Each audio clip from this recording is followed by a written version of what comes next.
Hi, I'm Tom. I'm Matty. And I'm Lewis. This is the Wigan Way, Wigan's favourite rugby league podcast.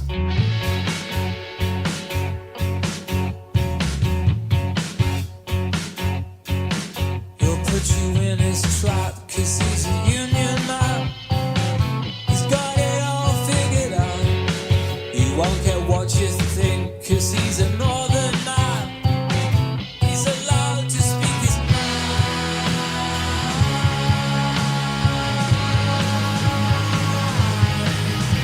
His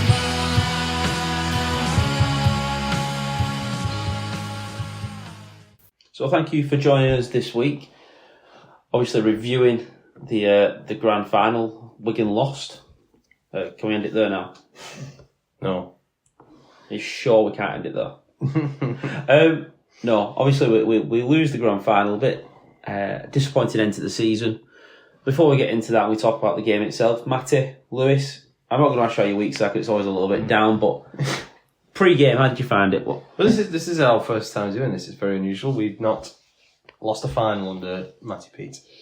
And so we haven't lost a final on this podcast. So it's a bit unusual us doing this. Very melancholy feel. We've been talking about England for ages still when we just got here because I don't think we really wanted to talk about the game that much. At the end of the day, I've kind of got over it. I was very, very annoyed on Saturday, as I'm sure most Wigan fans were. Very reactionary. A lot of the talk was very reactionary. I don't think we're quite there. I just think we got beat. It's going to be simple. We just got beat. It's going to be mad having 25 new signings. Yeah, Next season. I just think we got beat by a good team, and we didn't take our chances. And you know what? If you keep chucking the ball on the floor, you're not going to win big games. It just seemed like when it's easy to say, but when it's not your day, it's not your day. It didn't go for us, did it? Like the two the most dependable players in Ben French and Liam Farrell bomb tries. Adam Kieran misses a kick for the conversion try that he gets every day of the week, and you're just looking, going, it's just not. Nothing's going for us here. We've got Kieran ever dependable, missing easy kicks. He kicks 99 times out of 100. The two most dependable players bombing tries in the opening 10 minutes. It just didn't seem like our night. Yeah. Just one of them. Should we start with the two missed tries first of all? Yeah. It completely changes the dynamic of the game if you go 12-0 up inside 12 minutes. Points change games, don't they? Absolutely. Changes the whole talk about KR never doing it in a big game against a big team would be back on. Yeah. You go 12-0 up inside 12 minutes and I guarantee you start rolling them. Guarantee. Points changes games 100%. And that's just the way it goes. And we've got to take those chances because you know what? And the other way around, they would have been taken, and they took a few nice tries. I mean, they scored some nice tries. Yeah. That try from Lewis was nice. The Leighton try at the end, we'll have a conversation about how they got that position, but it was a nice try. The try for Burgess was gorgeous. The first one. They scored 3 good tries. The last one is what it is. Yeah, at that point, you're playing. I'm not bothered about that. Yeah, I don't mind about the last one. The last one is the last one. It just makes the history books look a bit more dominant in the history books, and I don't think they would have thought that until that try scored. They would have still been thinking about a potential comeback. I just think we threw the ball on the floor too much. We did. We just made too many errors, too many basic errors, too many drop balls. There was too many yardage errors. Should we start with the first 2 big errors? We obviously dropped the ball over the line twice. You did, yeah. And where we were sat, Lewis, one of the guys who sits with us, mentioned something at the time, and I didn't know what it was. It was well before my time. And I went back and looked at it and talked to my dad and had a bit of a conversation about it of 1963. Right, and I know it's a long time ago. This was a bit before your time, wasn't it? Just a touch. It was on quiz. But he said, major game, we played against Wakefield and we dropped the ball over the line multiple times. First half, too many errors and it just kills your game. And as soon as we dropped both of them, he turned around and said, it's like Wakefield in 1963. And I didn't really recognise what it meant at the time. Yeah, I think there was a conversation around, it obviously wasn't about 1963, but the conversation around us was like, you don't bomb those 2 in a final and then go on to win it. And we were still in the game until that. Until most of the way through, but you don't bomb those 2 tries and then go on to do well in big games like that. Especially when you consider, I remember reading this, the average Super League game contains about 7 tries. Yeah. If you bomb 2 of them in the first half... Right, but the final doesn't contain that many. Well, that's what I mean. If you then look at a final and how many little tries have been scored in the last 5 or 6 years, probably from 2020 onwards, they've all been sub 3 or 4 tries. If you bomb too early on, you don't get them chances again. You've got to take your moments in big games. Think Penrith at, low club challenge against us. How many times did they get through but couldn't end up converting it into points and it cost you the game? You've got to convert. You've got to take. We've always said big games about effort and moments. You've got to take your moments. The semi-final where we played against Lee, they had their moments that they didn't quite take, and you can look back at any game that's close and think like any grand final, apart from one that I can think of, has been close. Yeah.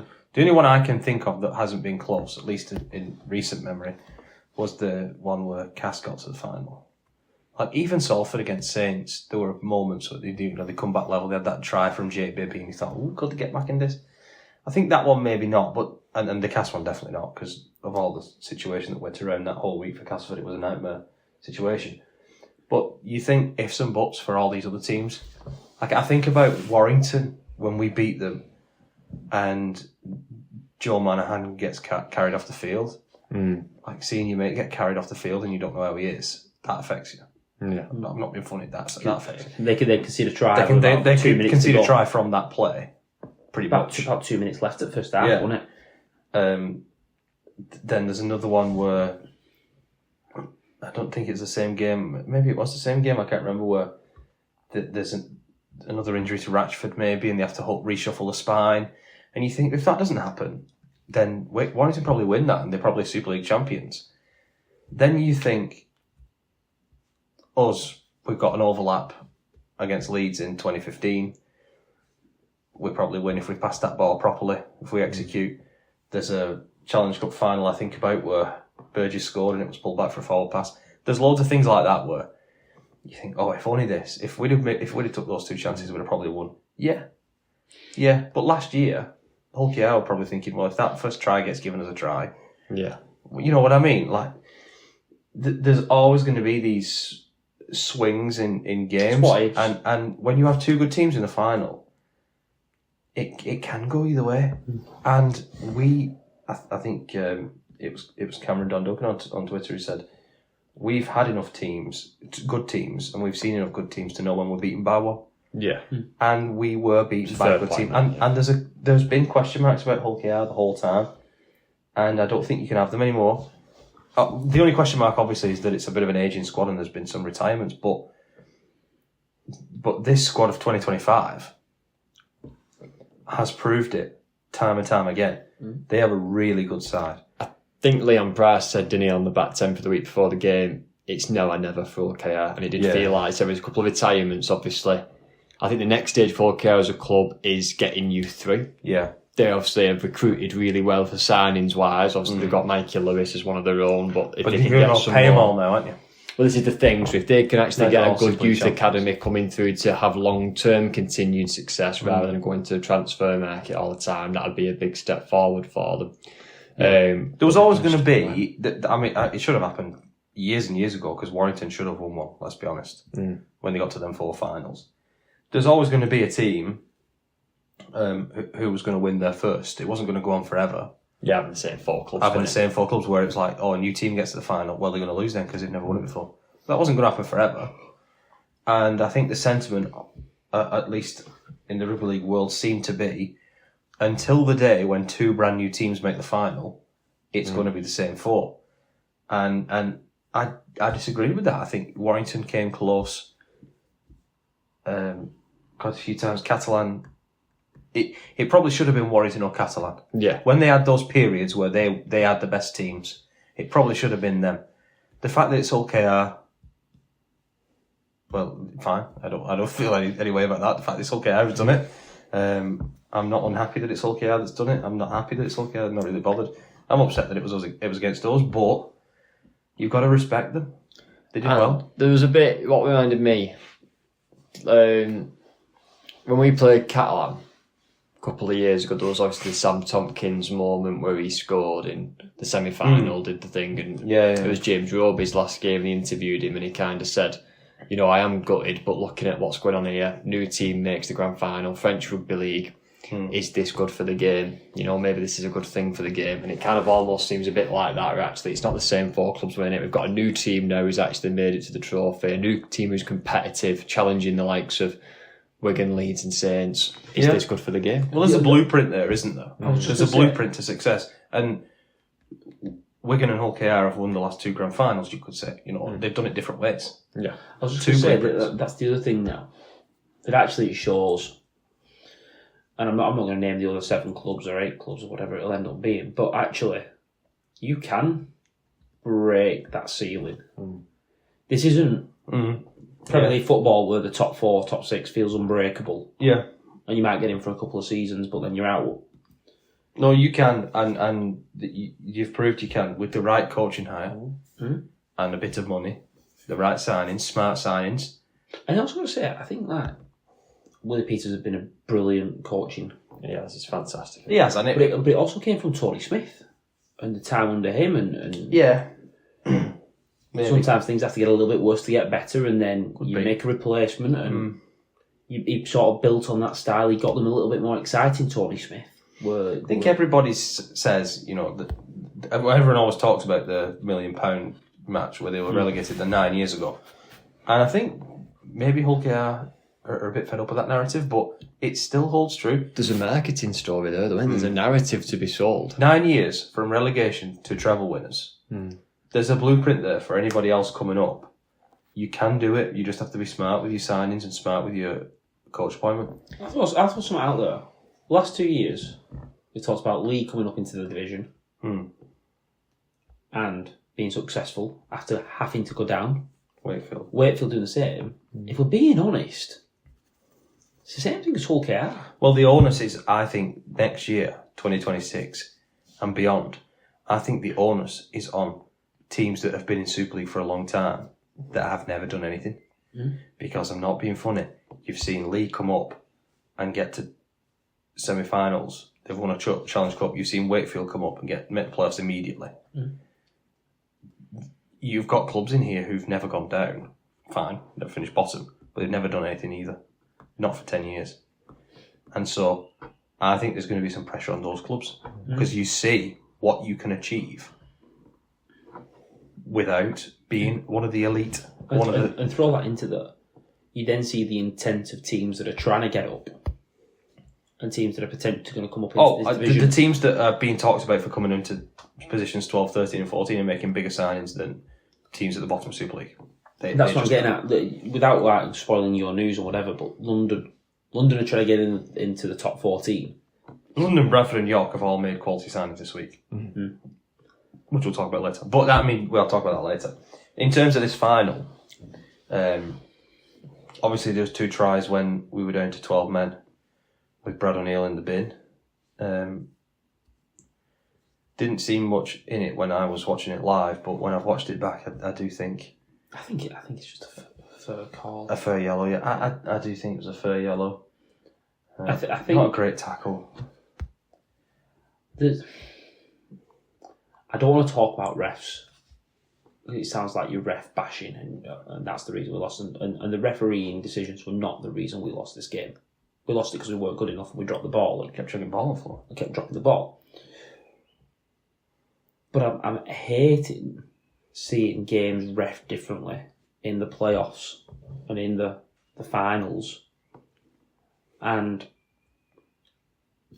we talked about the retirements. Jared's retired. He overturned a 3-game ban. He had a very Jared performance, I thought. Yeah. Where he just... He worked and he won his team. He certainly did some illegal things that weren't picked up. He did some that were picked up. He's picked a 4-game ban up. Made some brilliant moves. Yeah, well, yeah. He's picked a 4-game ban up. That's for shoulder charging and for elbowing someone in the face. Yeah. So the shoulder charge was on Bevan French. Yeah. Which was given as a penalty. Was given as a penalty, but not seen by... Not seen to be more than that. Brad O'Neill has his yellow card, which I think is a fair enough yellow card. but he runs in and starts shoving people in the face. Well, I'm pretty certain that's been a yellow card all year. You come in and punch or shove someone in the face. Oh, there's a big melee there. I don't want people. No, I don't. But it has been all year. Has been all year. I don't think you can't sit people down in a final for that. But that's what I mean. Then why is it a yellow card in the season? Yeah. The other one's the elbow on December. The elbow on December is the only one for me. I can understand the hit on French. He doesn't have the ball. Give a penalty. Yeah, right decision. Does that not make it even worse? That you shoulder charge someone without the ball. Brad was right.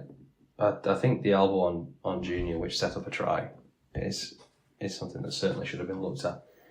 But I think in that position we still would have had to score 2 tries, and I didn't see where it was coming from. Because, to be honest, we never got to a kick. I was going to say, it would only be... We could have put some kicks up for... No, because Lytton scored. Yeah, it would have been 8 points. Because Lytton scored and made it 12 then, so we'd have had to score 3 times to win. When Lytton scored, it made the lead 12. Yeah, it did, yeah. Because it was 6 points up at that point. But But obviously, if that gets given, it's... The try never happens. Ifs and buts again, though. I think there's another world in which Harry Smith drops the ball and we don't score, but someone goes for 10 minutes for pulling back Jake Wardle. Yeah. Would I rather have the try or would I rather have someone in the simmer for 10 minutes? Probably rather have the try. But you saw that they scored twice while we were down to 12, so you could score twice. You never know. Really, the game could go a number of different directions, whatever decision gets made. At the end of the day, we never got to a kick.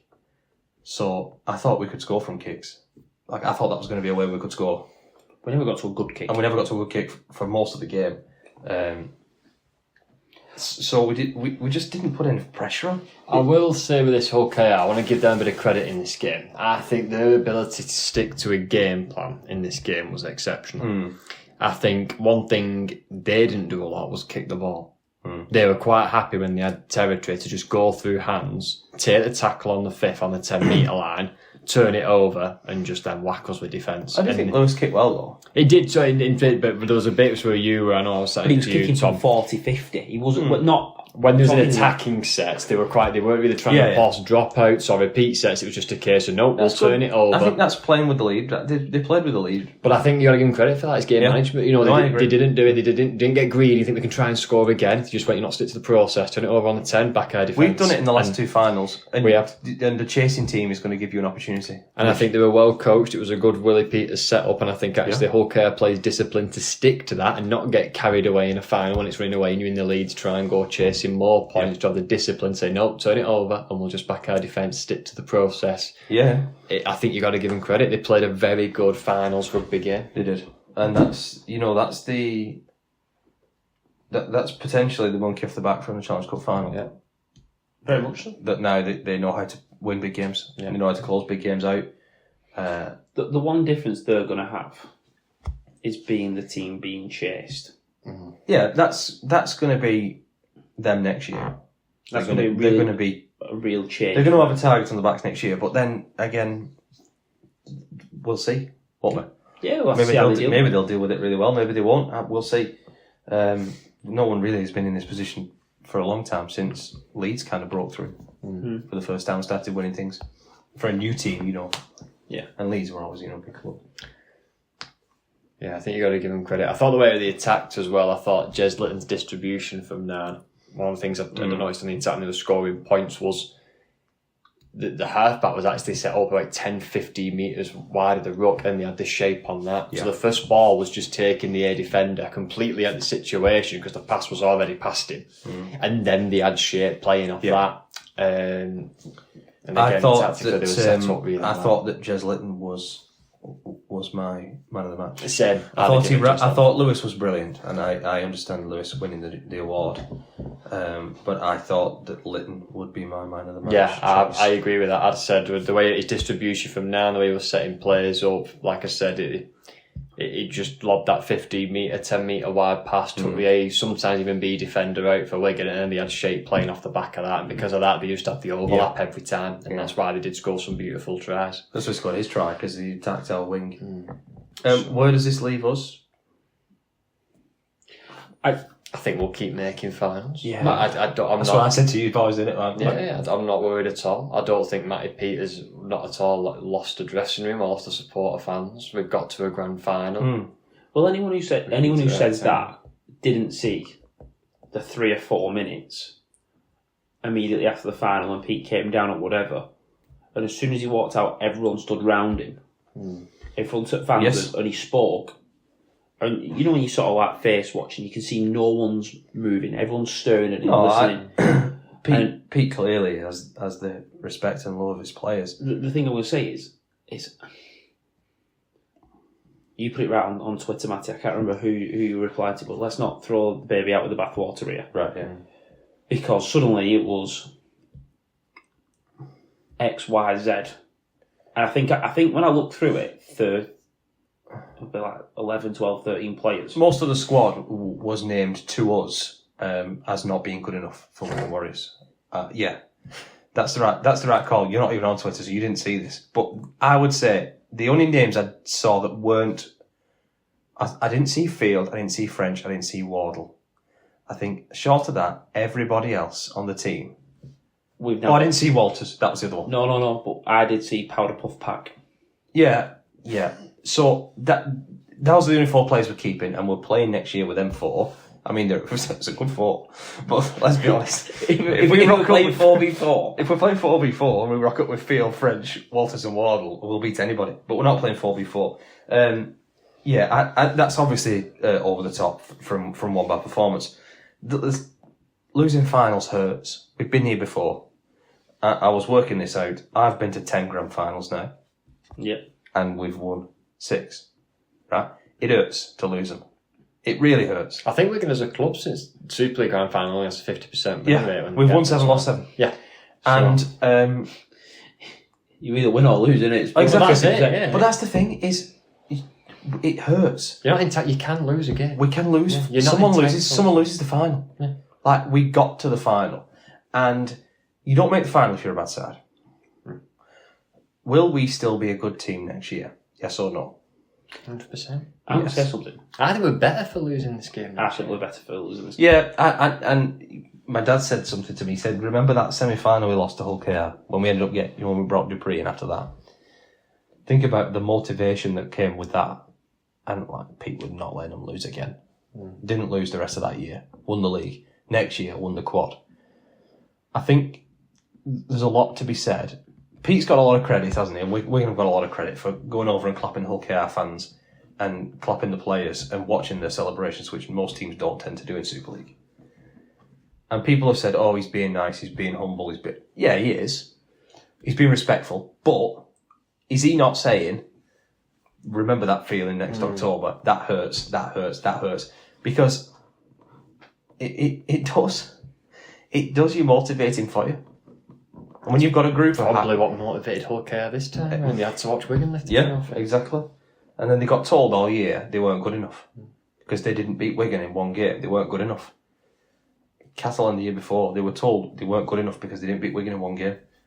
Now, Wigan are being told because they lost one game to Hull KR. Think about it. You lose one game to Hull KR. You win another game in the season, one of the silly losses we had in the middle of the season. You win one of them, you might be league leaders. So all of a sudden, you go from 2 defeats and you're not good enough anymore. For 2 defeats out of 35 or whatever games were played. To walking away with potentially walking away with a double. Right? 2 trophies. So, really, we're not in such a bad place. No. We'll still be a good side next year. We've still got a really good squad. We don't need to get rid of 14 players. Certainly not. I don't think there's realistically anyone that needs to leave that squad. Well, there is obviously a few leaving, and we've spoken about the ones leaving. Like, we'd rather keep them, but we can't. There'll be a few coming in. Sam Essay returns. Sam Essay will return, yeah. And I think, maybe a few of the players who've been left out in the last few weeks might have been looking for a new place, maybe. But at the end of the day, this is still a very strong Super League squad. It's still a very good coaching staff. It's still a side that made a final and was in a final despite playing terribly on the day. Finished second. We had a Got to a grand final. we had a bad game, and now we're being told we're not good enough because we lost one game to OKR. That's your motivation. There you go, motivation sorted for next year. Yeah, I do want to throw another couple of things in. There's a few of them lads. We talked about not losing a final. If you're thinking post the COVID year, how many of that squad actually haven't lost a final? Well, the last final we lost before this would be the COVID grand final. Yeah. Who was in that team? Well, first of all, Gildas and Burgess were in that team. Bevan French was in it. Bevan French was in it, yes. Farrell was in it. Harry Smith maybe was No, Harry part Smith of the was squad. He was in the squad though. I don't think he was in the 17. No, he wasn't playing on that day, but he was in the squad. So my point is these guys haven't been through that loss. And you go into, again, some even the younger lads. December, haven't lost an upsetting semi. Liam Marshall's lost the Challenge Cup final. Yes, he has, yeah. But by going through this, I think it could take some players to the next level. And I'm not just saying that to try and put a positive spin on it, but actually, I've got to take my own game to the next level if I want to make sure I don't have to feel this again. And that's tough. And you will still feel that again. You'll still probably lose a final somewhere. Yeah, if you keep making finals, you're going to lose some. If you never make a final, you never lose one. There's a fact for you that might be from Confucius or one of the other great ancient philosophers. But if you never make a grand final, you'll never lose one. That's what they said. It's true. Mark Owen. But it's true though. Usually when they don't score, they don't win. That's Michael Owen's got one. I'm pretty certain you'd rather get there every year and win one every other than never get there. Oh, I'd rather have that happen, definitely, yeah. I'd definitely rather that happen. This could spur on this squad and take it to another level. I'm not saying it definitely will, but... So you don't become a crap team overnight. Team's not changing that much in terms of departures. We've got a couple of lads leaving, we've got a couple of lads, like you say, returning Sam Messi on loan, maybe a couple more coming in. We don't know what, again, the off-season will bring. But it was actually the first time I saw Tiaki Chan in a Wigan shirt this final. In previous years, he's been around the squad a lot more. But I think he was on a season-long loan. Him and Esse were both out at their clubs and weren't at the end of the season. They were at their own. Tiaki Chan was also Salford Red Devils Loanee of the Year. That's a joke. I'm sorry, that's a joke. Well, it's not a joke. It should just be Player of the Year. It's not a joke. Well, I think it probably replaces Player of the Year, but you can't give Player of the Year to Tiaki Chan if he doesn't play for you. I think Sangare might have been Player of the Year. Oh, fair enough. But I don't think Loanee of the Year is that bad when you've had 50 Loanees. I think Player of the Year is shocking when you've got a player who's there on payroll, everybody else is on loan. I know, and he's left today as well. But before we move on, I want to end it on one thing. Do you have any doubt that Matty Pete and the coaching staff and every individual player won't go back at that game and have the uncomfortable situation of watching that game back? Because you won't want to, let's be honest. No one wants to watch it when you've lost. But going, actually, I need to do this next time. I need to improve here. Well, they went away. I believe the squad went away the day after. I'm not saying straight away. Which is the right thing to do, by the way. Yeah. You're a team. Whether you win or lose, you're a team. I'm not saying they'll do that straight away. But at some point in this off-season, sitting down with Jay and Liam and then Miski and all, the 17 that were involved, and just going through it, what do you think you could have done better? They'll ask the tough questions. I think that's just professional sport. That's what I mean. But I don't think Wigan will skip that. So I'm not worried about not learning from it. No, I don't think there's much learning we need to do from it. I think it's just use it as fuel. What do we need to learn? We don't need to learn how to win big games. We've done that plenty. No, I know, but I think there is always a temptation to just go, bad day at the office. Let's do what we've done. I don't think they'll leave a stone uncovered. No. They're so professional and they do everything right. But I think the professionals, they know what we've just said. They know point swing games, you've got to take moments in the first 15 minutes and ice those moments and score those tries, and it's a different game. Yeah. Do you know what I mean? I don't think it needs high level analysis to know that, you know what I mean? If you know anything about professional sport, you know, whatever it is, tries in rugby games, goals in football, runs in cricket, like, it changes games. Like, you've got to get those things. So I think that's it, you know what I mean? And I don't think there needs to be much, you know, I can imagine, I know obviously Matty Pete did get him in the circle. There's been, like, you know, reports what was said that he was saying, you know, points, the effort you put in for each other, wins won't define who you are as men. And it was like quite a motivating thing, lifting the lads up, obviously, after a disappointing. I think he said the comment was that the result of that game doesn't impact how much love he has for them. Yeah. And you think, like, that's a proper head coach. Yeah. That's a proper coach, that should be how it is. And maybe it isn't in some places, but that's how it should be for a coach. Well, he speaks so well after games that he's the only person I'd want to listen to after being so disheartened after losing a big game. He speaks so well to the media, the Sky cameras, whenever you hear him, that, you know, if I was in that predicament, I'd love Matty Pete to sit me down and have a conversation with me. Do you know what I mean? He just seems like such a good man managing, says the right things at the right time. Yeah. And you know what I mean? It's not just that. I think it's not just this messaging he gives to the players. I think his messaging impacts the fans as well. Yeah. And I think if he comes out there and he makes excuses and he throws players under the bus, that can very quickly lead to fans piling on. Yeah. And we've seen that before. Whereas I think the great thing I said after the 1-0 against Lee, someone tried to bait him into saying something, and he said, no, there's no excuses. We weren't good enough. We lost on the day because we weren't good enough. And you think, right, if that's the message that the head coach puts out, that should be the message the fans peddle, right? You don't blame the ref. Yeah. You don't blame individual players. You're a team, and you weren't good enough as a team, and you lost to a better team. So that's the message you've got to put out there. If that's what your head coach is saying, that's the messaging he's putting out there. I think not only do the players then respect that and listen to that, I think the fans have to as well. We'll be back. Yeah, more than We'll be back. Right, we'll take a quick break and then we'll come back with some news.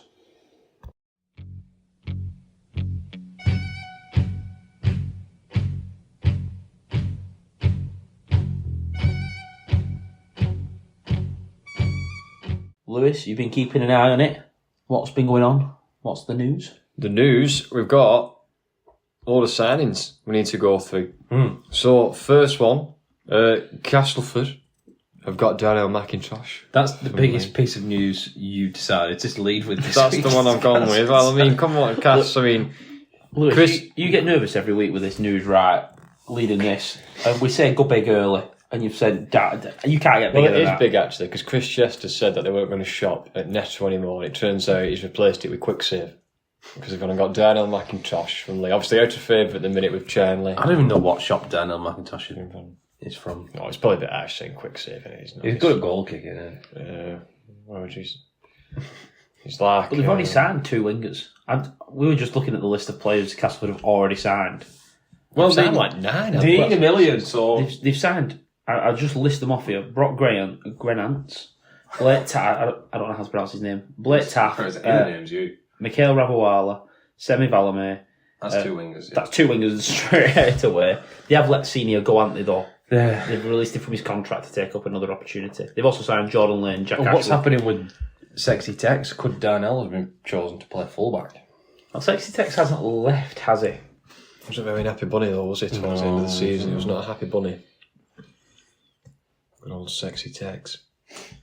Now, obviously, the anticipation is rising for the expansion project of Super League and who is going to take the spots up for grabs.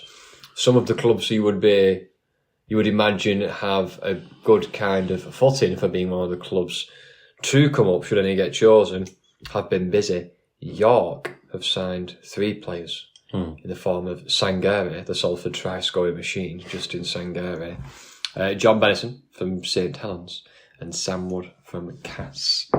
Yeah, of course, adding to the signing of Paul Vaughan for £250,000. £250,000, Matty. £250,000 on Paul Vaughan. And that's just for his fake time. That's a house. That's £250,000 for Paul Vaughan. He's as big as a house. I'm just looking. And he's also a similar colour when he's got his fake tan on. They have also signed Josh Griffin. Josh Griffin. And Jamie Jones Buchanan's favourite player. so there's another Super League player is what I'm trying to throw out there. Yeah, they're getting experience. Bradford, good old Nigel's been busy beating off Super League to try and...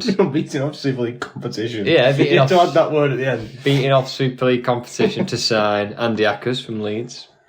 Yep. Andy Ackers, yeah. Wow. It seemed like his career was just going so high when he left for Leeds. Yeah, You know, him and Croft left together, didn't they? and he playing for England, and he was. Did he make the dream team? Made the I dream think team. so, yeah. Yeah, it's very quickly for him to have just dropped off Leeds and gone to Bradford. Hopefully that can reinvent his career a little bit. Yeah. He can find himself there and get his form back up. Because he was good at Salford, obviously moved with Croft in that big deal. So, Yeah, the biggest Bradford news of today, though, is that Jayden Ockenbaugh is now bald. Speaking of Jayden Ockenbaugh, Would he he's make the also bald up to team? 2026. Could he make our ball team? Well, if they come into Super League, can he he be? can't be in it anymore because he's still playing. Oh yeah, he'd have to finish playing. Then he'd have to see. And he's not bald. He's bald by choice. He's voluntarily bald. Will we not have him voluntarily bald in there? No, I don't think we put any skinheads in. Right. Not It was a scares, pure yeah. team of no hair. It was team with no hair. He has got hair, he just cut it all off. Yeah. Just want to throw into that as well. They've also extended Ockenbaugh. They've got Wonga Blake for another season till 2026. Yeah. And who else was it? There's potentially they're going to carry on signing Zane Musgrove. Oh, yeah, all right. Okay. So I'm just thinking about players who Super League players, yeah. Super League talent. Yeah. Yeah. And then London, been dipping around in the NRL. Yeah. Big name, Campbell Gillard. That's the biggest name on this. Yeah. That's the biggest name on this. And he's Tash. Biggest tash on He'll this be list. coming back to London as well. He'd make the Super League mustache team. And the Just him. South Nine, Havili. He's Yes. also been signed. So they're That's, dipping into the NRL for some little bit of talent. That's an international 9. Played in the grand final for Canberra, I believe. Been good for Souths. Been a decent, he's a decent bench 9. It should be a good signing for Bradford. Should be a really good signing for Bradford. Gone big with those signings. All 3 of those clubs have gone big with those signings, which tells me something. Yeah. Interesting. And yet the team that won the championship Yeah. isn't really. Not talked about to lose, yeah. They've extended a couple of their players, but they've not made any signings. Well, I wonder what's happening with them. Interesting. I think when you throw into that London as well, the signing of Dimitri. Dimitri for Yeah, coach. Massive coach. signing as coach. It is. I think Hegarty's a big one for Bradford. Very well thought of. He was going to be Salford coach. He was going to be a Super League coach this year, coming up. And now he's at Bradford. And York have got Applegarth, who's coached in Super League before. We thought he was quite harshly treated by Wakefield on that occasion. And it looks like he's doing a good job with York. Certainly some players coming, and I heard Justin Sangare say today that he has come to York to play for Mark Applegarth, no matter what division they're in. Yeah. So he's clearly having a good impact on York. Yeah, I think big backroom staff obviously as well. You got Brian Noble at Bradford, haven't you? Eccles at London. So Noble's gone upstairs. Mike Eccles has gone up to London. yeah, so there's big kind of signings on the field and in the backroom staff as well. Hopefully success. The teams that do come, if it is those 3, if Toulouse come for or whatever, then hopefully success. Obviously the talent pool now is starting to spread a little bit, which is good. I was talking before in the previous segment about blueprints of how you can cope and be successful. So let's hope I'm going to say these teams can replicate it. It takes time. It does take time. If we're spreading the pool to an extra, basically 2 more squads of 50 players in total, that is going to take an effect somewhere. Yeah. So don't expect it to be perfect straight away. No, it's going to take time. No, all right. In other news, sticking with players, Zach Lomax in the NRL has asked for a release of his contract from the Eels. Was meant to be travelling with Australia, but I believe he's out injured. but he was going to be named essentially. He was originally named, yeah. So It's an interesting one because he had, as far as I haven't seen this, that he's asked for a release. A few days ago he said he was fully committed to the Eels. But we can't ignore this Rugby 360 thing. It doesn't seem to go away. Well, there's so much that's confusing about it because potentially you could still play somewhere. If that makes sense, because you're only asking to play 16 games in this Rugby League 360. You can still be released for internationals. Well, they're trying to be like the IPL. The major thing on this as well is that you can put yourself as working anywhere in the world. So you don't have to put it for the team that you sign for. Oh, so I'm going to sign for it and I'm going to say I'm working in the Cayman Islands. So you can set yourself up as a business in the Cayman Islands and all that malarkey. So It's always the Cayman Islands. Just avoid tax if you're in the Cayman Islands. Is that what it is? Yeah. So there's a lot of bonuses to it, and there is reports and... What even is the Cayman Islands? I don't know. Is it actually in place? Ask Lewis Hamilton, I don't know. But there's a lot of contract situation being talked about, and the money that's being offered is awfully big. And if it starts to drain from the NRL, you would then think the NRL would drain from us, and that is an issue that we're going to have to... That's a knock-on effect, yeah. When you look at the conversations that they're having in rugby union as well, The NRL is also adding teams all the time who need 30 players each time. Just added the Perth Bears. They announced the PNG team name. Hit us. The PNG Chiefs. The Chiefs. The Chiefs, yes. Okay. A team in this country had to stop calling themselves the Chiefs due to its connotations, and yet we are having a brand new team called the Chiefs. Whatever. It makes sense in PNG, I guess. So there you go, the Chiefs. It also looks remarkably like the logo of a rugby union team called the Chiefs. And I mean remarkably.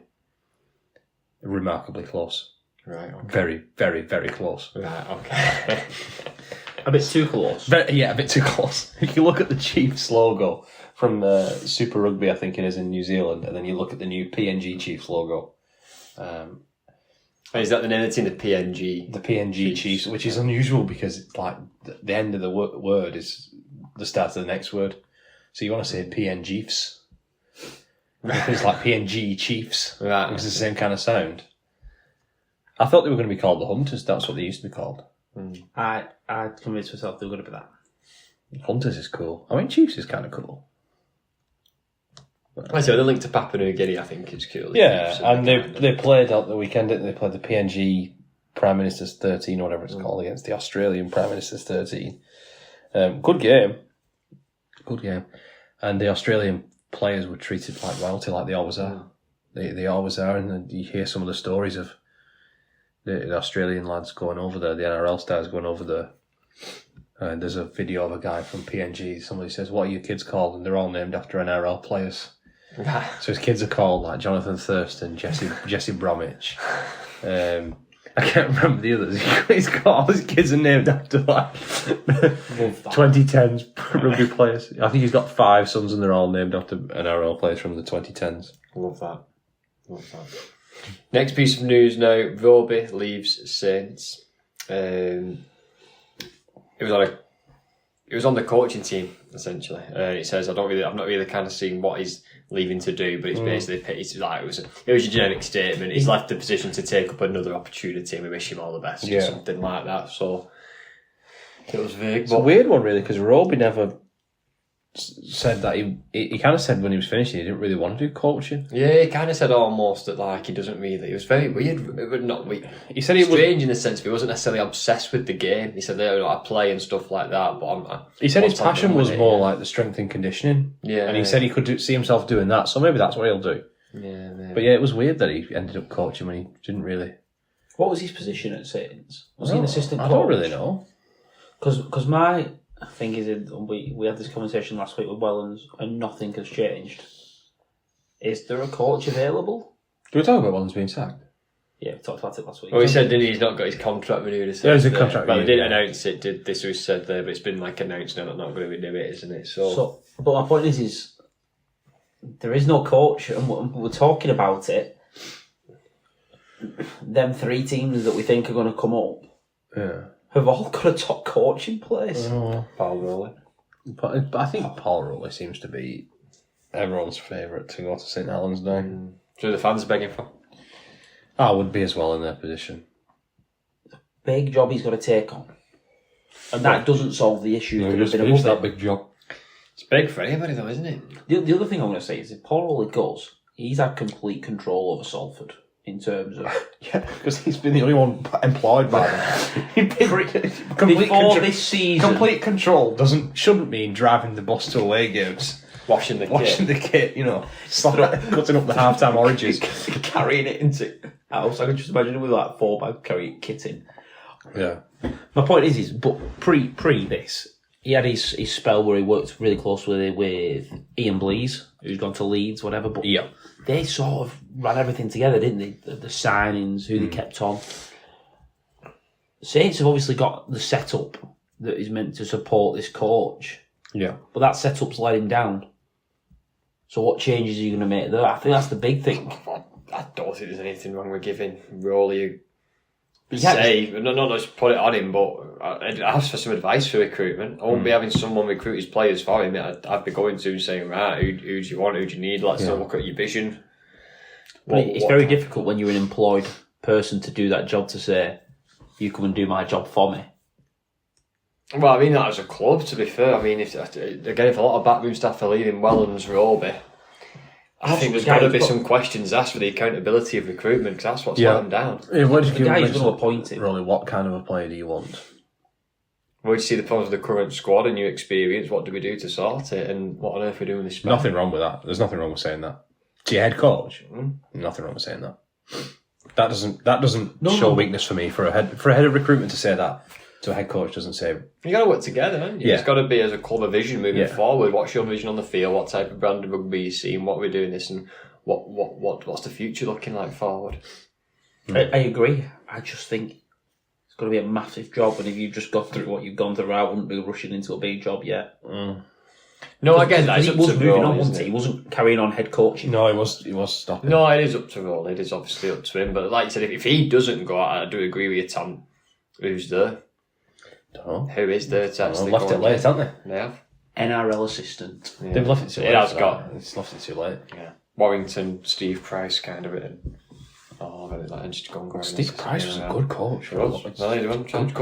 Yeah, he just ran out of steam towards the end. Yeah, he did. So he was there for a while. But it's got that written on it, hasn't it? Yeah. And then, last piece of news is the England squad has been announced, which I'm sure everybody listening to this has already probably seen and has their own opinions on it. Are we going to give ours in a minute? Well, I was going to say, Tom, you're the boss, and we're hitting a break, and then coming back and giving a section dedicated to England. I've never been called boss before. Well, this is your bit. We'll take a break. It's England, isn't it? It's an Ashes series. It deserves its own. Hold on. News. Sorry, don't interrupt me, boss. News. We didn't talk about your radio appearance. Oh, yeah. We've not talked about your radio appearance. BBC Radio Humberside. Speaking of the boss. We've got Tom. Coming in your ears. When the listener comes first. Do you want to talk to the listeners and say what you did, what happened? I know you rang me.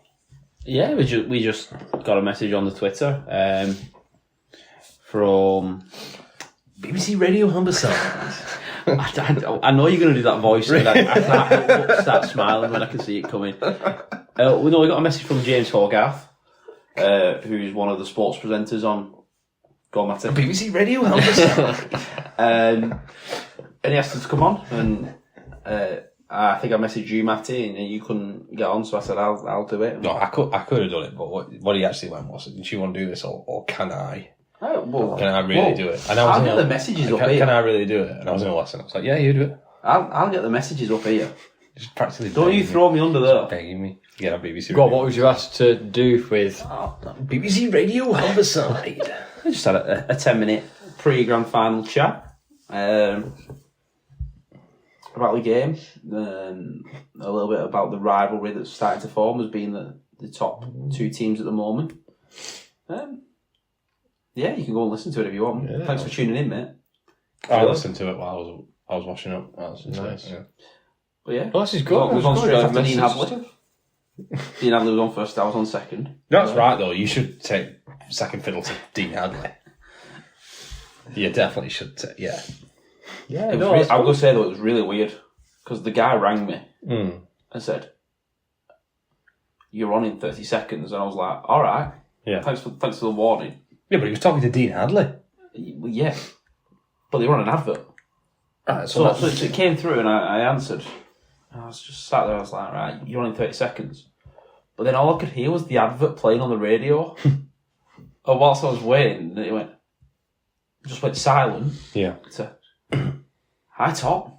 And it was it was a very weird experience. Enjoyed You've it. done it now, you've been on live radio. Could you hear yourself on the phone when you were speaking? No, you said you could listen to the adverts on the radio through the phone. When You're you were not supposed speaking, to listen, on can you? yourself. No. So I couldn't hear it, but what I could hear was like there was a slight delay, Right, okay. and then I could hear his microphone picking up what I was saying. Oh, Yeah, that's that's- off-putting, isn't it? So it was only ever so slightly. And when I finished the sentence, I'd notice it. But obviously, my dad was listening, and a few other people listening said they couldn't hear that. So, No. but that was really weird. Yeah, it was a good experience. Cool, Enjoyed yeah, it. cool experience. Yeah. Right, Done- should we go to a break and then come back and talk England? Let's. All things Ashes. You just called me boss, and now just took over. I love it. You wanted Talk to over it, hype just you up talk- by yeah, I was your hyping you appearance. up. You was live radio. Thanks. Thank Okay, you. you end the segment then and cut to the... No, don't want to now. Well, someone's got to do It's their all bit in the awkward. segment. Just let me end the segment. We'll take a quick break and we'll be back. Thank you.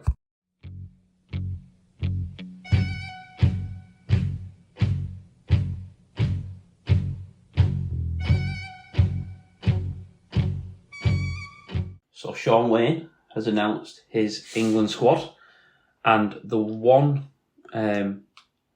nationwide agreement is that he's got it wrong.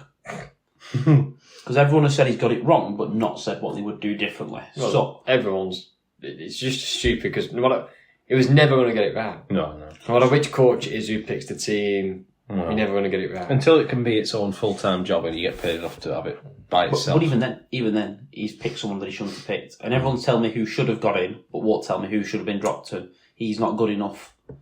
But then we're not taking anyone else to replace that person. I remember there was a 40-player Ashes squad, remember, at some point. Yeah. So, quickly run through the squad if you haven't seen it. John Bateman, AJ Brimson, Joe Burgess, Darryl Clark, Herbie Farnworth, Ethan Havard, John Stone, Morgan Knowles, Matty Lees, Mikey Lewis, Jez Litton and Mike McMeekin, Harry Newman, Ledsky, Piers Paul, Harry Smith, Morgan Smithies, Owen Trout, Alex Walmsley, Jake Wardle, Callum Watkins, Jack Wellesby, George Williams and Dom Young. Now what we did before this was we put together our thoughts and our squad roughly, and then before this episode we've put out what we agreed with Sean Wayne, and to be fair, out of the 24-man squad we were pretty close, really. Yeah, we've picked different squads, haven't we? We picked different squads, but we had 18 that we agreed on. So all three of us agreed with Sean Wayne on 18 out of 24 players. Yes. All right. Now, this is obviously going off availability. For example, Victor Radley. We would have all had Victor Radley. But so would Sean Wayne. So would Sean Wayne. That would make it 19. Matty Ashton we would have all had, but he's out with his injury. Yeah. So out of that 18, there was that we agreed with, and we'll just go through the ones that we disagreed with. We had a bit of a split on a couple of positions between Tom Johnstone and Tom Davis. We can understand why either one's been picked. We're not too fussed about which one's been picked. Yeah. So you can call that 19 if you want to. I wanted Johnstone here. You gone Johnstone. I think me and Lewis went Davis. But again, I'm not worried that Tom Johnstone's in over Tom Davis. No. And I don't think you'd be worried vice versa. No, Matty no, Davis was in over Johnstone. No. And the same with Daz Clark and Brad O'Neill. We had a bit of a split on. But we were happy with either of them. Happy with either of them being in. So there's actually 20 places that we agreed with. We went for four changes between us, and we had a sat and had a conversation about it. And we've come up with 3 replacements, and then we can't agree on the 4th ultimately. The 4 replacements were Alex Walmsley, Ledsky, Bateman, and Harry Newman. No, because Lewis wanted to keep Walmsley in. Lewis wanted to keep Walmsley in, but we were talking originally about having a forward. That's where it comes into that 4th position about who we would have. we all seem to be in agreement that Luke Thompson should have been in. If he's fit, he should have been in. If he's fit. He said it's not injury related, so unless it's a surgery, I'm surprised by that. I think a 28-year-old Luke Thompson's got the experience. Or is he 29 now? Sorry. He's not a young lad who's inexperienced. We all thought Sam Walters was unlucky not to be in. And possibly in for John Bateman. We know he's missed a lot of games this season, but he's still, from what we have seen at the start at the end of the year, I know he missed a lot of the middle. We would have been surprised if he played his way into an England shirt, that's for sure. His utility was mentioned as well. Yeah, prop second row. And then we're between Junior and December. Yeah. As something a little bit X factor, something different. That was instead of Aledzki. Personally, I don't think he's our favourite kind of forward. I like Olinsky. I like him, I'm not sure he's international quality. Yeah, I'd agree with that. And then Harry Newman. Now, Harry Newman, we were struggling with. Lewis, this is where you suggested another forward. You could put Walmsley back in. Possibly put Walmsley back in. Possibly. I think Harry Newman as well. I did bring up Jake Connor for Harry Newman. Mentioned Jake Connor. Because he can play centre. For me, the bit with Harry Newman is I don't get why you'd take Harry Newman. If you're going to start Herbie Farnworth, you're going to start Jake Wardle. You've got AJ who can play, AJ Brimson who can play as a backup line. So he could be a backup centre. Do you really need a fourth centre? If you take Connor, he can play half-back, he can play centre, he can play full-back if Wellsby gets injured. Like, do you know what I mean? He adds versatility. Brimson does all those things. But Brimson's a 1-6-7. He can even play 14, really. He can play 14, yeah. If you need it. So I think he's more for that rather than an outside Origin back. winning fullback, man of the match in Origin 3. Yeah, and I don't think... Well, that was Alexander Brimson, that wasn't AJ. Was it? I don't think they want to risk putting Lewis at fullback if there's an injury to Wellsby. Michael Lewis has played at fullback. No, but AJ Brimson. So AJ Brimson is in there to cover the 1. Yeah. He's another option at 1 or 6. But I'm sorry, I'm about replacing Newman. So what I mean is, I don't think Brimson is a guaranteed. If you were to lose a centre and a fullback, you're in trouble then. So I do get why he's carried a centre. I'd have put Harry Robertson in. I think he's had a fantastic season. He probably isn't going to play whoever you pick in this position. Gets the benefit of being in England international, being around the England camp. Yeah. So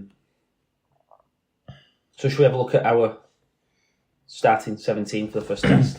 So from the 24 that Wayne has picked. Yeah. So ignoring our changes to it, we've picked a side from... Do you want to do it like one at a time, one position at a time, or do you want to do it like... Well, I'm going to cut out the back 5, because I know we've all agreed on the back 5. Yeah.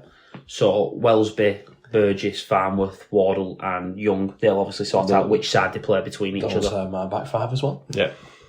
The halves. I'm not going to help here, because we've all gone Harry Smith in the 7. Well, he's the only 7 that is in the He's the only 7 in the squad. Yeah. And who have you two gone at 6? Mikey Lewis. I've gone George Williams just because I think if he doesn't name his captain, he's got to play him. And I can't decide between them both. I'm actually not bothered though if Lewis plays instead of Williams. I would have had Williams in most of the season. I would have said Williams. I'm a big fan of him. He can make things happen. He's a good defender. But I just think the way Lewis played down the stretch and the way he played in that grand final, I couldn't leave him out and think that this is. If I'm leaving him out, I then wouldn't live with myself if we didn't have a creative spark or a moment like that. I could live with him maybe giving up a few points in defence, but I couldn't deal with picking Williams and then not having the creative spark. And I think Lewis has come on so much this year. Depends how many points he's given away, though. That's the big No, thing. I don't think he will. Like, he defended all right on Saturday. He's definitely improved that. He kicked all right. Has improved that as well. He's not going to have to goal kick. He's not going to have to lead the team around the park. He's not going to have to be general. That's right. Who'll goal kick? Harry Smith will have to goal kick. Well, what a shame. Oh no, Harry will have to kick all the important kicks. What a shame. Is it a big game? Oh no, what a pity. Harry will have to kick goals. If it's a big game, it's going over. Exactly. I think Lewis might... I think Lewis and Smith's a good partnership. We saw it work well last time. I've put Williams in, but I generally would. If it announces it's Lewis and Smith, I wouldn't be like, "Oh, that's a horrible decision." I think it'd be Williams and Smith, but I want it to be Lewis and Smith. I think. I can't decide. Even during this podcast, you sit back and you start thinking about it. I think I've changed my mind 7 times. Yeah. I can see the pros and cons of each. To the forwards, obviously this gets a little bit difficult to explain. We've all said Darryl Clark and Jez Litton as 9 and bench 9. Yeah. In that order. Yeah, that's a bit more experience on that stage. I think Litton off the bench is. I think it's why it worked in the final. Yeah. We've all said Matty Lees and Pierce Paul starting prop and starting second rower. We all made that agreement. Yeah. Matty, you're looking at me like you didn't agree to that. No, because I'm just wondering why you're going with one prop and one second rower. Because I'm trying to look at what we've actually agreed on first of all. Oh right, okay. And then this is where it gets interesting. We're all the same 13. No, I've got one different. You're different 13. Yeah. Oh yeah. Okay. So I've made my decision. I had a toss up before, and I've gone McMeekin, Clark, and Lees starting. So far. So I went Havard, Clark, and Lees. Havard's on my bench. Yeah, same. I don't like him off bench. I think he's a starting front rower. Right, but I get it though. Yeah, we're doing umming and ahhing. He's out on the bench. He's starting. He's in the 17. So why don't you just run through your pack and bench then, Tom? So my pack is McMeekin, Clark, Lees, Pierce Paul, and Bateman, with Morgan Knowles at 13. Litton, Havard, Trout, and Smithies. Smithies coming on at 13 and moving Knowles into the props. Right. Okay. Mine, I've not fully decided yet whether I want to. What I want to do, but I think I'm going to go with Trout as a bench prop. So I think what I'm going to do is McMeekin, Clark, Lees, Pierce Paul, Watkins, Knowles, and then bench Litton, Havard, Smithies, Trout. So interesting, you've gone Watkins over Bateman. Yes. Can I ask why? Because Guy Pearce is a very X-factor, throw the ball around second rower, and so is John Bateman. I don't want both of them to do the same thing. See, I've been looking at Bateman, I think his defensive stats have been decent over there. Yeah, maybe. I think Watkins is a decent defender as well. Yeah, but with him playing over there, I think that's why I just lean towards him. I'd rather, if I'm picking it, and honestly, I'd rather probably play Trout there, and then move Trout into the middle, and bring Watkins on or Smithies on at second row, and then just have an extra prop on the bench and not pick Watkins or Bateman. That's probably what I'd rather do. I'd rather have Walters, but if we're picking from this squad that he's got, this 24, what I might do is I'll play Trout at second row, move him to the middle after 20 minutes, bring Smithies on at second row, and then I'll pick an extra prop on the bench, which would be Walmsley or Aledzki, to go with Havard and whoever else I picked.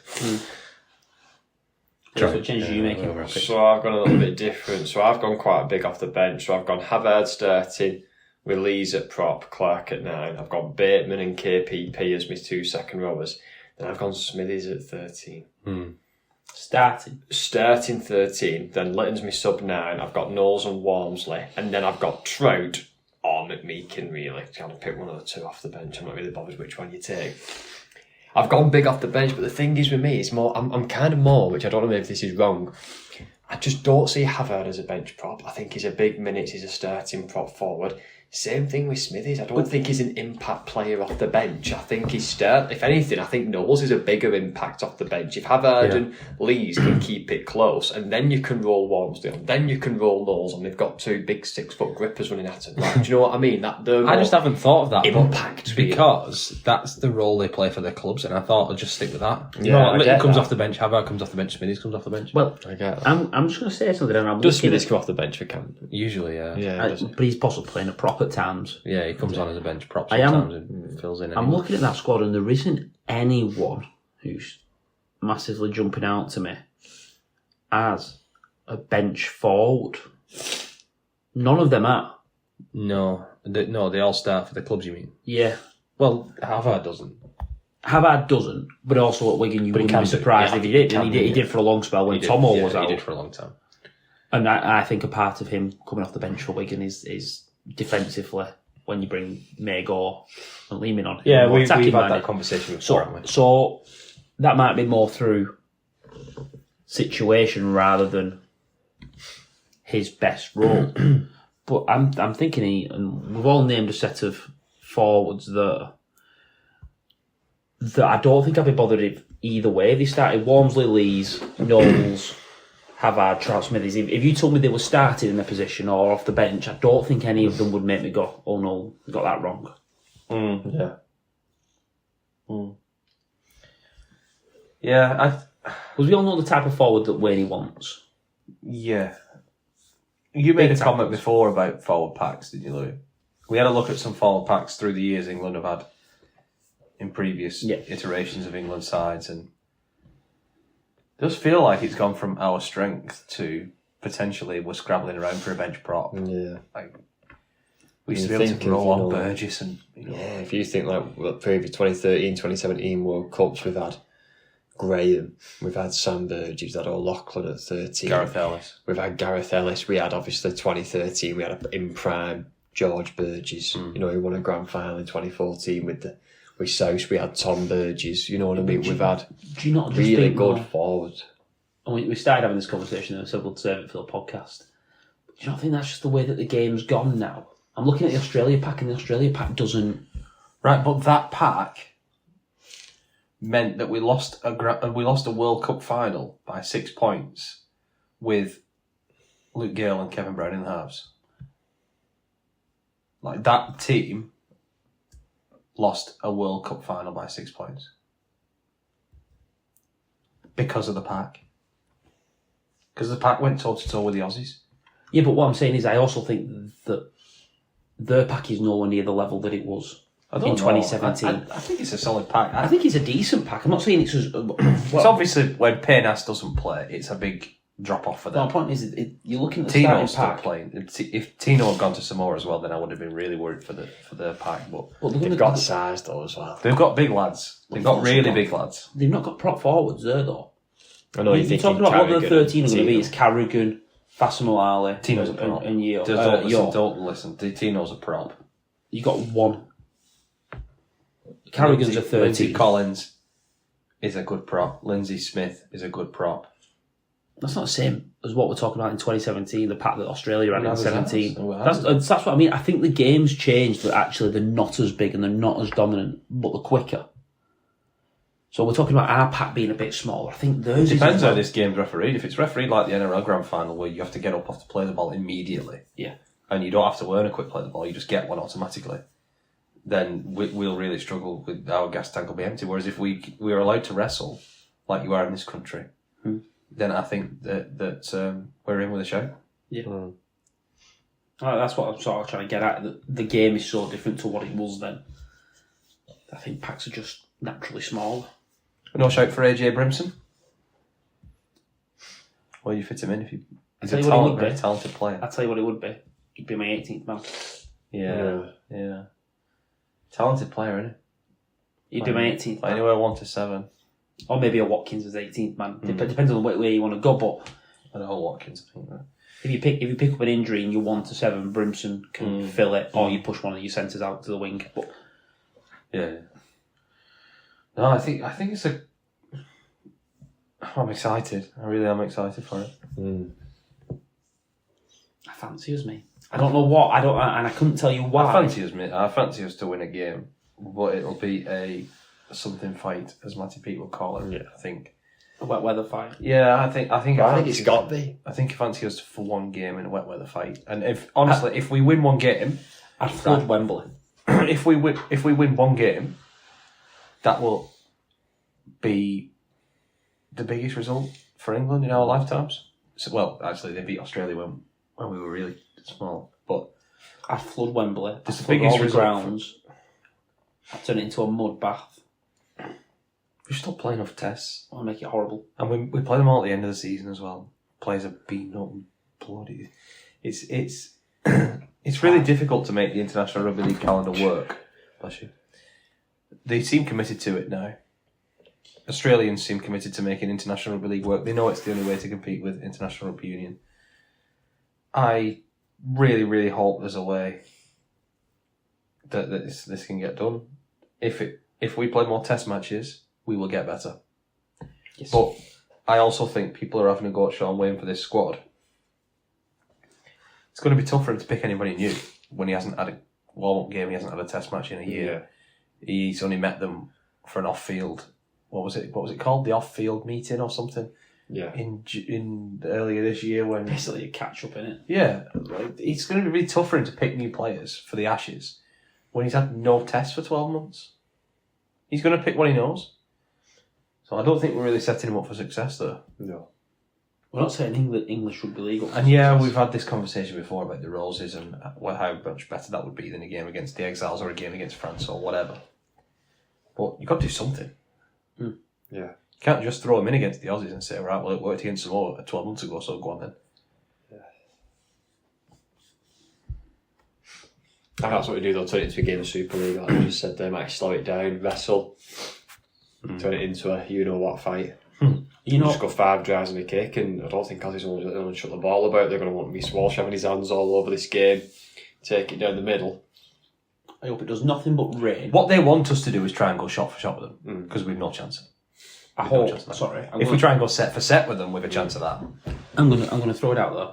I hope it does nothing but rain. I hope the flight gets delayed 15 minutes, so they only get in 8:15. But they've already moaned about what flight they're on. Right, it's a joke. You know what? We go over there and it's dead hostile and whatever. The press is on you like anything. We get them landing at 8 o'clock and it's the end of the world. Yeah. Like, well, you'd have Matt Shaw at the arrivals gate in London. Yes. Absolutely hounding them. Why haven't you picked such a body? actually, I'd pay anyone just to go. Just hold up a sign that says Bradman worst. Yeah. Yeah. Yeah. I can't spell your name, Mark. But you know what? I'd set fireworks off outside. I'd do everything. Well, because that's what it's going to be like when they get to the Hill Dickinson. You've got to believe this. That's a tough place to get a result. We've seen that in the Premier League this year. It's a tough place to go and get 3 points. It's a tough place to go and get a Test match win. We make it a fortress. If we win at the Hill Dickinson, then every Test match ever is going to be there. it just is as well. It must be. If that's going to be a fortress England. No. But yeah, Fortress Test. That's my point. I'd just make it horrible for them. We've gone over there and been put in bad situations, hounded by the press and all that malarkey. Let's give it to them back. Just because your league's brilliant and whatever and you have loads of money. Yeah. Don't come over here and tell us what to do. Well, what we won't do with Sean Wayne as boss, we won't roll over and have our bellies tickled. Like, is the temptation. That's what they want us to do. The Australia, we want to bow down and kiss their feet and I'd have said book your own flights. Yeah. As soon as I saw that complaint about Kevin Walters, right, I'd have cancelled all the flights. Said book it yourself. I'd have booked them all on vegetarian meals. Book them all. What training setup are we using? The Etihad? No. No. We're setting you up in... Shield Crescent in Blackbridge. Yeah, you're on backfield. You're on backfield at Blackbridge. You can use Robin Park. We just smashed everything apart and it's just full of bricks. Like, you can use Robin Parr, but we've set up Richard Ashcroft's stage. Yeah. Yeah. Don't be nice to him. Don't be nice to him. Well, what do you think about this as a tour? Bless you again. As being a covert mission to spread the NRL? Because that's been discussed, hasn't it? It's been discussed that Volandis is going to be meeting with some... Peter Volandis and Andrew Abdo, bless you again, Lewis, is going to be meeting... They're going to be sitting with the RFL at Wembley and then secretly, but not that secretly, meeting with the big clubs in the... What's going to be brilliant is watching members of the RFL try and tell the NRL what they're doing wrong. And the NRL just not listen to them. Well, there's no point in the NRL telling the RFL what they're doing wrong. That won't work. Like two conversations between two brick walls. It might as well be. There's just no point having that conversation because neither of them will be listening. But the covert meetings that are not very covert between the clubs and the NRL higher ups, that's interesting. Actually, very overt meetings. That's interesting to me because we've basically been sending out to come and get us play to the NRL all year, really. It's very interesting that two clubs who were against the rushed 14-team expansion played in the grand final. Yeah. Very interesting.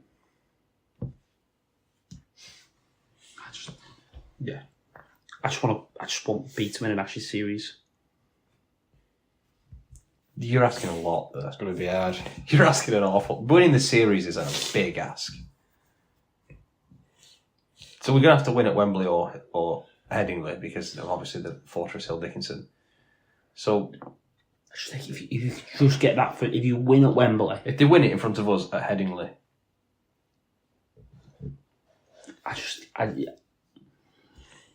I've seen Wigan win things. yeah. I've seen us win things in other sports.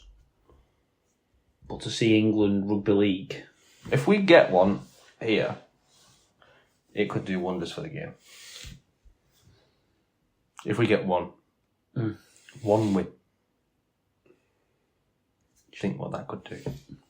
I should forget that first one at Wembley, you've got 2 chances. If it's at Wembley, what does that do for London Broncos? All of a sudden, you've got loads of kids that want to grow up and play rugby league. I'm going to say this as well. I saw a thing saying that why not offer people buying a London season ticket a free ticket to test? I don't know why many are sold out, but... Well, there's about 20,000 seats left at Wembley, so there's not going to be that many season ticket holders. Just get rid of it. It means another 1,000 season tickets sold at London.